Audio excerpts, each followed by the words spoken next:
This game's called the sleigh race. Everyone starts at one side of the gym, and then you'll have one person sitting on the blanket and one person pulling.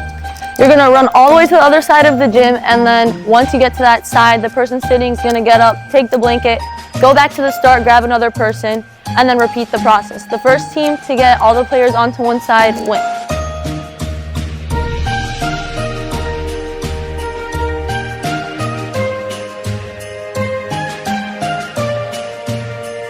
Our next game is Holiday Dress to Impress. Each team has their own corner and all of the costumes will be in the center.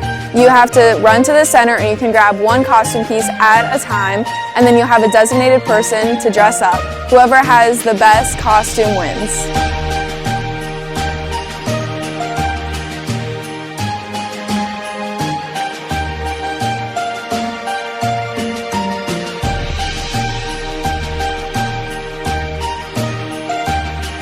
Our next game is Connect 4.